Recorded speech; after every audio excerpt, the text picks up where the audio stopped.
Eu passei todo o mês de julho de 2020 cuidando da minha irmã Azuka em sua casa. Ela estava recém-operada de uma cirurgia no estômago e dependeu dos meus cuidados, pois mora sozinha perto da cidade de Osaka. Aproveitei esse tempo para evangelizá-la. Ela é 5 anos mais velha que eu, e íamos juntas com a minha mãe para a igreja. Pela infinita bondade de Deus, continuei na fé e exercendo as minhas funções, enquanto que ela infelizmente se afastou da graça ainda na adolescência, pois o mundo a atraía e acabou a seduzindo. Quando completou 16 anos, ela começou a namorar um rapaz no colegial, e isso a afastou mais ainda do santo caminho. Nela ainda habita o temor de Deus, o que se vê quando ela não nega atenção à sua santa palavra. No dia 28 de julho, enquanto minha irmã dormia, eu estava orando prostrada à beira da cama no quarto que fica ao lado quando tive uma nova experiência. Passados alguns minutos eu adormeci na oração,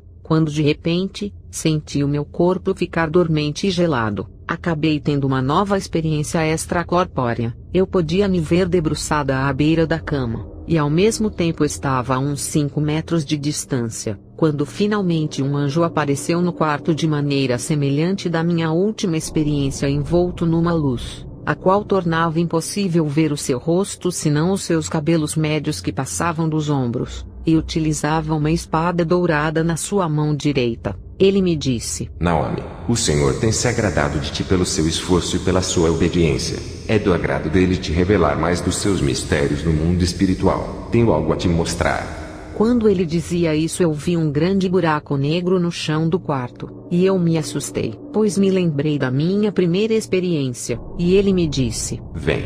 Quando ele terminou de dizer isso, eu perdi o controle sobre mim, e descemos naquele buraco escuro. Quando chegamos no fundo, vi um enorme portão estranho, e logo me lembrei da minha primeira experiência, e ali eu já sabia que o Senhor estava novamente me mostrando o inferno. E aconteceu que o portão se abriu e entramos naquele lugar, e como da última vez comecei a sentir o calor, a terrível sensação de morte, e um repugnante mau cheiro exalando naquela atmosfera o som de muitos gritos das almas condenadas. O anjo me levou a uma parte, onde vi dezenas de homens sendo torturados por demônios que os flagelavam com chicotadas, e haviam chamas violentas os cobrindo até a panturrilha. Eu perguntei ao anjo quem eram eles, e o que eles fizeram quando estavam vivos para sofrerem tamanho suplício naquele lugar. E o anjo me disse: Esses são os mortos da tragédia do time de futebol da Chapecoense. Quando eu tive essa revelação, me condoí por aqueles homens, pois me comovi quando vi o anúncio dessa tragédia passando na TV em 2016, quando 71 pessoas morreram, e não imaginava que todos eles estariam sendo torturados daquela maneira no inferno. Então o anjo me disse mais: O futebol é uma fonte de idolatria no mundo, e foi um esporte planejado aqui no inferno por Lúcifer. Vi uma menina pré-adolescente que era cristã na terra que cantava no grupo de jovens em sua igreja. Um demônio pequeno a atormentava pelo orifício anal, enquanto ela estava acorrentada de bruços numa bancada. Fiquei curiosa, e ao mesmo tempo aterrorizada com tamanha tortura com uma menina. E o anjo me disse: Ela praticava sexo anal com seu cachorro escondido dos pais desde os 8 anos de idade, e nunca confessou a sua imoralidade. Ela nunca deixou essa prática, que se tornou compulsiva. Faleceu afogada na praia e está aqui no inferno há 3 anos. Era terrível o tormento daquela menina, mas infelizmente ninguém podia mudar o seu destino. Vi homens queimando presos em tochas suspensas no ar com chamas até o peito. Eles eram pastores e bispos que estavam casados com outras mulheres enquanto que as suas respectivas primeiras esposas ainda estavam vivas na terra. Eles estavam na prática do adultério, contaminando o altar. O anjo me deu como referência o texto que está em Lucas 16:18. Quem se separar de sua esposa e se unir a outra mulher estará cometendo adultério, assim como o homem que se casar com uma mulher divorciada estará igualmente adulterando. Me lembrei de que o pastor Foucault me permite o segundo casamento na igreja. Andamos mais, e vi uma reunião de demônios. Um deles disse: Temos que roubar ainda mais o tempo desses cristãos com a tecnologia. Já conseguimos há muito tempo introduzir muitas das nossas criações nas igrejas, e eles amam o mundo de tal maneira que já as aceitam sem sentirem culpa. E dava terríveis gargalhadas. O outro mostrou um livro e disse: Agora que dominamos as mentes e os corações dos maiores teólogos do mundo, vamos usá-los para ensinarem um falso evangelho através da teologia da prosperidade e da psicologia cristã.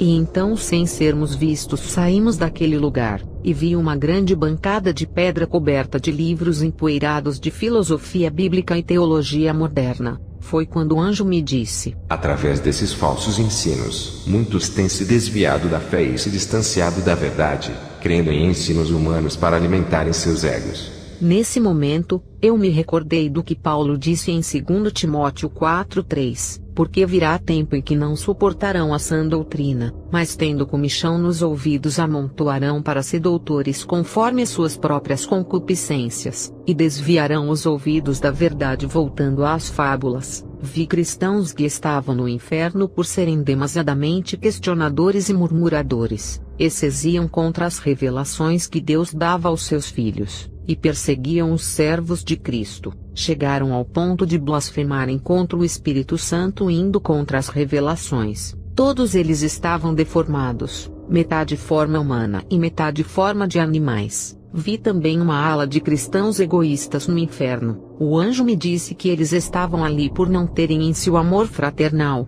e serem insensíveis ao sofrimento alheio enquanto estavam vivos na terra. Muitos deles negavam deliberadamente dar apoio aos irmãos em suas necessidades, e isso é um pecado diante de Deus. Tiago 4,17. Aquele pois que sabe fazer o bem e não o faz, comete pecado. 1 Pedro 4,8. Mas sobretudo, tende ardente amor uns para com os outros, porque o amor cobrirá a multidão de pecados. Muitos deles praticavam a glutonaria, e eram incapazes de repartir o seu alimento com os necessitados. Finalmente saímos daquele lugar, e subimos numa velocidade incalculável, quando o rumor daquela escuridão começou a dar lugar à luz, e chegamos ao portão do céu. Para minha maior surpresa, eu senti naquele momento a sensação mais especial em toda a minha existência. Notei que no portão haviam 2 anjos que guardavam a entrada do céu. Os 2 acenaram e entramos. Fui levada ao paraíso, e vi muitos irmãos alegres desfrutando do gozo e da paz daquele lugar. Senti a vontade de permanecer, quando o anjo me mostrou um homem e me disse: eis aí o servo do Senhor que foi fiel até a morte, ensinou e viveu a santidade e a justiça. Ele está guardando o galardão das suas obras no final dos dias. Aquele homem estava com uma longa veste branca, e havia muitas pedras preciosas. Eu perguntei ao anjo quem ele era. Foi quando o anjo me disse: esse é Davi Miranda. Ele foi um pastor brasileiro zeloso e fiel. A sua obra na terra ainda produz frutos para o reino de Deus em muitos países por causa da sua dedicação enquanto viveu. Mostrar-te-ei a recompensa que ele receberá no grande dia. O anjo me mostrou uma enorme mansão no céu, e me disse que ela pertence àquele homem. A mansão tinha 5 andares, e era toda composta de ouro transparente cujo não existe na terra. Me mostrou também uma coroa repleta de pedras preciosas, sendo a maioria de diamante. Eu não conheci esse homem em vida e nem o seu ministério. Apenas posso dizer que ele está muito feliz no céu. Ele também me mostrou a coroa e a mansão celestial de um pastor missionário japonês que vivia nos Estados Unidos, e que dedicou boa parte da sua vida ao Evangelho propagando a mensagem da santidade e da justiça. Foi-me dito que ele teve muitas experiências com Deus, e trabalhou para o Senhor em muitos países. As obras dele na terra ecoaram no céu após a sua morte. Posso dizer com segurança aos irmãos que ele está no paraíso celeste, e o seu galardão é grande. O anjo me disse que o filho dele ainda está na terra dando continuidade ao ministério. Também me foi revelado que a mansão desse missionário é uma das maiores que existem no céu. Eu nunca ouvi falar desse missionário, e nem mesmo no nosso país, e não me foi revelado o seu nome. Eu pedi que me fosse mostrada a minha casa e a minha coroa, mas ele me disse que ainda não era tempo. Então ele me disse que era a hora de eu voltar ao meu corpo, e me orientou que arquivasse essa experiência como as outras em texto para a edificação de muitos, e assim eu o fiz. Voltamos ao quarto na casa da minha irmã Azuka,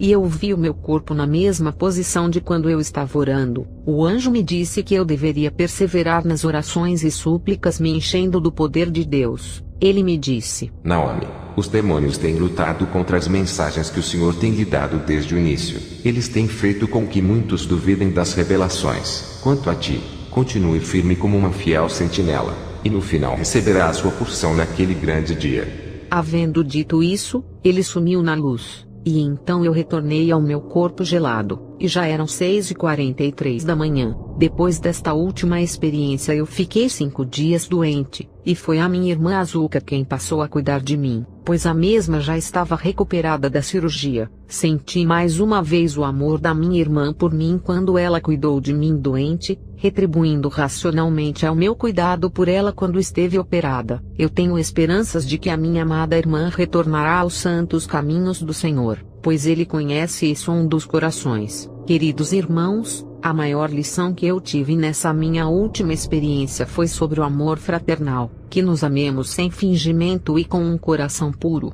pois essa é a vontade do nosso Criador, que nunca neguemos a ajuda ao necessitado, que nunca ignoremos o sofrimento alheio, e finalmente carreguemos as cargas uns dos outros, e assim cumpriremos a lei de Cristo.